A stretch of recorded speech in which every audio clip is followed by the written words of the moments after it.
How? Because it teaches you to attach to these things in the phenomenal world as less as possible. Not completely get rid of it, but as less as possible. I mean, first of all, understand that that is what he means by denial of willing. And second, is this solution, the fact that he even has a solution, runs contrary to what he thinks is the nature of our existence.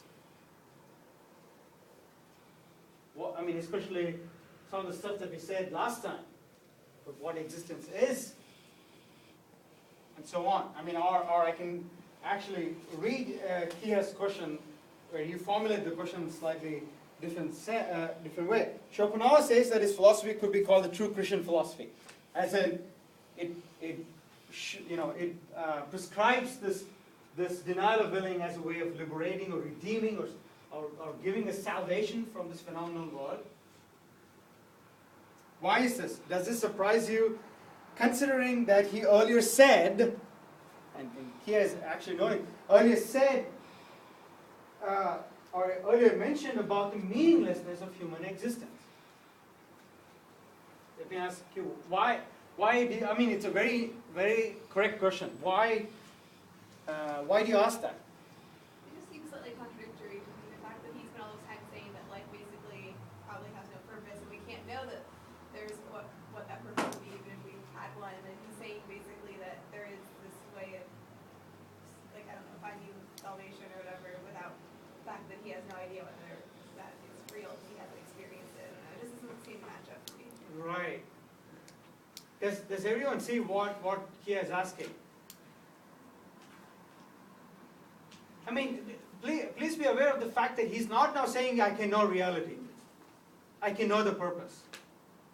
He's not contradicting himself that way. That would be just bad. Right? But in what way is he contradicting exactly? By prescribing this solution, and then earlier also mentioning something about the meaninglessness of existence. How did he talk about the meaninglessness of existence? In the second essay, on the vanity of existence. How does he talk about the meaninglessness?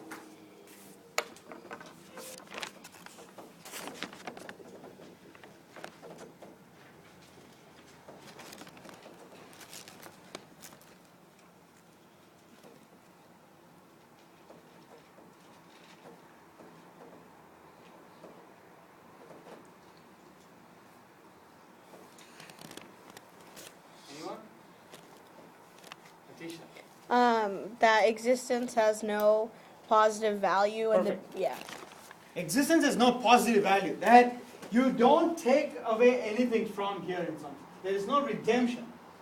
One may call it that way. But here he seems to be saying that there is a kind of a positive value. If you can indeed achieve this denying. If you can indeed practice this denying. In a way, his philosophy is interesting because he says this. He just doesn't leave us with that complete absolute pessimism. He's giving us some kind of solution which doesn't involve just saying, oh, we can know reality. He's not saying that. He's saying we can combat this pressure of the will through knowledge or something like that. Well, isn't he essentially saying that denying the will to live is like suffering, so you might as well accept the suffering? But doesn't he use that knowledge to like preserve himself so that he doesn't commit suicide? Right. And that is why there's something inherently contradictory or messed up about that. Because for all we know, this denial of the will to live might be a self-preserving instinct. So just like the rest of us. Just like the rest of us. But he thinks it is better. It's better than, he says later, right? The suffering is better than committing evil deeds. He says that in the last section, I think, of the, or a penultimate section of the essay 4. So either, if you have two roles, either you commit evil or bad things on other people, or you suffer them yourselves. He says that suffering is better because that gets us closer to this. The committing evil, it's like affirming the will to live. It's being okay with this. That's the evil. That's how he understands evil.